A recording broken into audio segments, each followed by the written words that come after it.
But you don't like Game of Thrones because of the sister fucking? Well, I mean, there's a number of reasons that I don't care for it. I mean, the show became pretentious. The thing is that I didn't realize that the quality of the writing could go down once they went off book, but then they did. It's It the did, and I was worst. shocked. It was the Well, it's because worst. it's funny because you realize that the writers aren't very smart because it's a rule. It's generally a rule in writing that you can't write a character smarter than you are because even someone who's supposed to be really smart is inherently going to think like you. And it became very clear, therefore, the writers were not very smart because characters who were supposed to be smart started doing really dumb things That a whole lot. show was so disappointing at the end. Oh my! The My- last Yeah. 2 seasons are the worst. But yeah, the books themselves aren't stellar either, mostly because George R. Martin has a fascination with some very odd imagery. Like my The issue, ship groaned like a constipated fat man straining to take a shit. That is a quote. That is a quote from the book. like Like, who uses that image? Like, why? like when I was very trepidatious of getting into Game of Thrones when I did, because it had already been going on for a few seasons.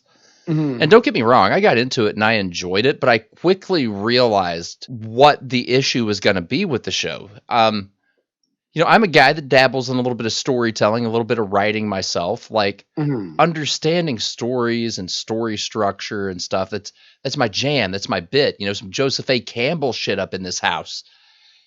And I was a big fan of The Walking Dead when it was a comic book.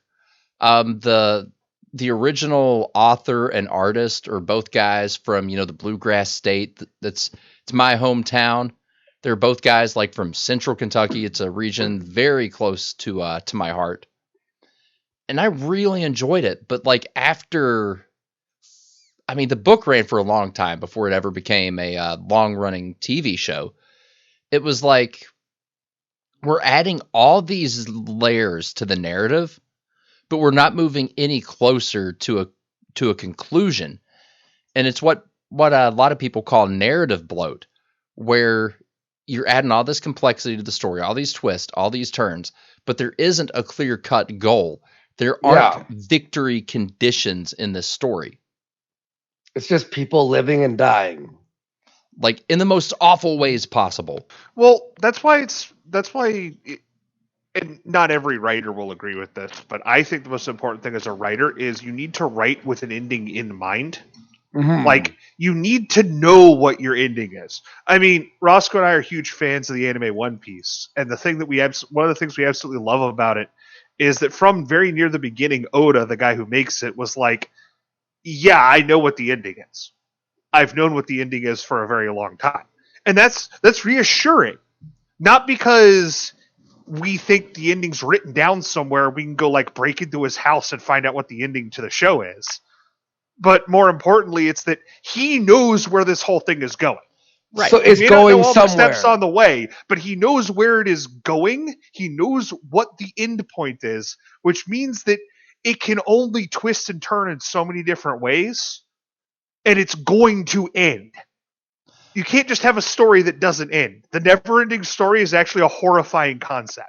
Because that's why you're just watching it, you're just like, this doesn't make any sense. I don't know where anyone's going. Why are we doing this? and that's why you'll love Cobra Kai.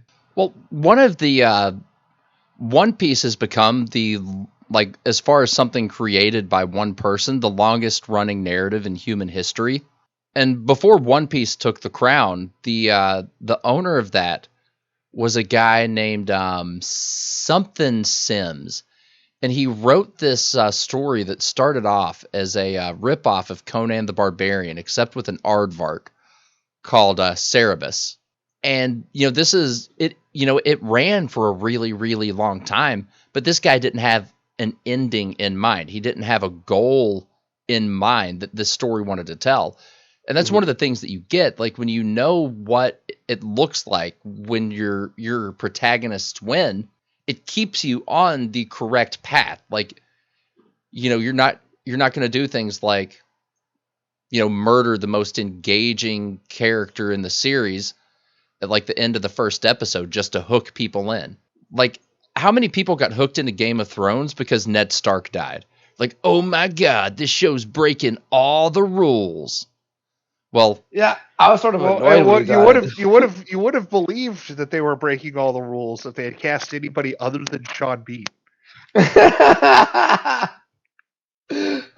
Shit. Oh yeah, what's really fun? I may have mentioned it to you, Roscoe. There's a series. It's a British one. It's basically a series of films adapted from these pulp military novels called the Excerpt series. But it's basically it's a dude during the Spanish campaign of the Napoleonic Wars. But the thing is Sean Bean plays Sharp, and there's 20 of these films. I'm convinced he used up all of his lives, which is why he has to die in every other role. okay. Pretty cool. Maybe that's part of the Film Actors Guild that we don't know about.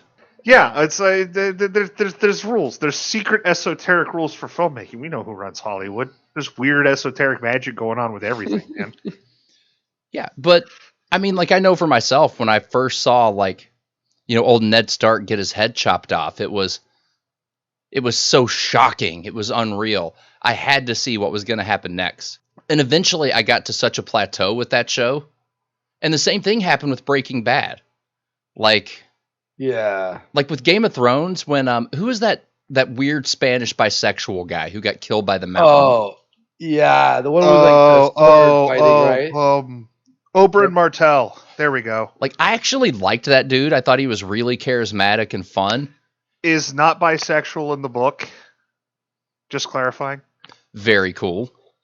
I got to the episode where he died, like, after winning his fight, and I was like, I'm out. Retarded. Yeah, I remember that happening in the book, and I was like, but you built this up for like 6 chapters. He ruled. For no fucking reason. He was funny, charismatic, like you said. He was like awesome, and then it's just like, he's dead though. In the show, I think the arc goes over. It's like a 3-episode arc that gets you to that point, 3 or 4 episodes that gets you to from like the king dies to Oberyn dies. In the book, it's like I said 6. It's probably more like 10 chapters. Like, it's a big chunk of the book that's dedicated to like this tension that exists of, Tyrion's in prison. He doesn't know what's going to happen. And he does the trial by combat. Then they're going to pull out the huge fucking gun that is like the walking meat mountain man. And then finally Oberyn's like, yeah, I'll do it because I want to kill that fuck. I'll do it. I can make it happen. And then like he completely wins the fight on every point. And then at the very end, it's just dumb bullshit. Head squish. It's like, sorry guys, nobody can win in this for no fucking reason. It's just to go, whoa, we did that. Yeah, Aren't we cool? This is literally just subverting your expectations, because subverting your expectations is inherently good, right? Right. There's a way to subvert expectations without killing off the best characters. Well, it's the problem is just that like subverting my expectations doesn't actually serve a purpose here. Like it's not. Yes, you can talk about how certain fiction has a lot of these tropes and how sometimes it comes off as trite or predictable. It's like, okay, sure, that's a fair complaint. But the answer is not do it beat for beat with all the tropes and then pull the rug out from under people at the last moment. That's not good storytelling. You're not creating anything new. You're literally just you're just subverting and destroying things for the hell of it.